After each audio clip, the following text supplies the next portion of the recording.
اعوذ باللہ من الشیطان الرجیم بسم اللہ الرحمن الرحیم نحمدہ ونصلی علی رسولہ الکریم اما بعد۔ حضرت امام ابو حنیفہ رحمۃ اللہ علیہ کے والد صاحب کا انتقال ہو گیا۔ 3 دن تعزیت کے لیے بیٹھے رہے۔ 3 دن کے بعد باہر نکل کر چوک میں آ گئے۔ ایک بندہ آپ کا حاسد تھا، آپ سے بہت حسد اور بغض رکھتا تھا، سخت مخالفت کرتا تھا اور سارا علاقہ جانتا تھا کہ وہ آپ کا مخالف ہے۔ جب آپ باہر نکلے تو چوک میں بہت سارے لوگ تھے، وہ بھی سامنے آیا۔ السلام علیکم کے بعد کہنے لگا، ابو حنیفہ سنا ہے آپ کے والد انتقال کر گئے ہیں؟ فرمایا کہ ہاں۔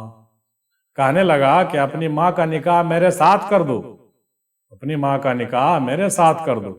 اللہ اکبر! ایسا سخت جملہ کہ وہ انسان کی نیند میں بھی سوراخ کر دیتا ہے، انسان سو نہیں پاتا ہے۔ آپ کھڑے رہے۔ جملہ سخت تھا مگر بات تو شرعی تھی، غیر شرعی تو نہیں تھی۔ تو امام صاحب کے ساتھ جو شاگرد تھے، عقیدت مند تھے، انہوں نے تلواریں نیام سے نکال لی۔ آپ نے فرمایا کہ چپ کر جاؤ، ہم کوئی لاوارث تو نہیں ہیں۔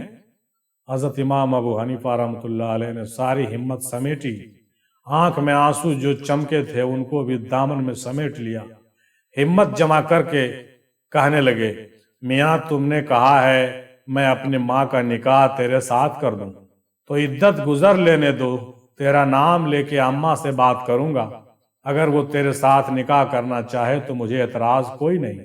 یہ کہہ کر کے اپنے دوستوں کے بازو تھامے آگے چوک میں گئے۔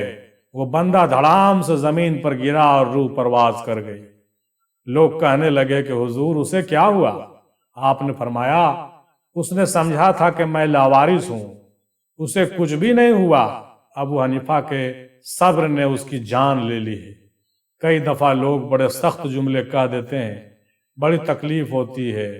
حسد بڑی بری چیز ہے، اس کے شر سے اللہ ہم سب کو محفوظ فرمائے، آمین۔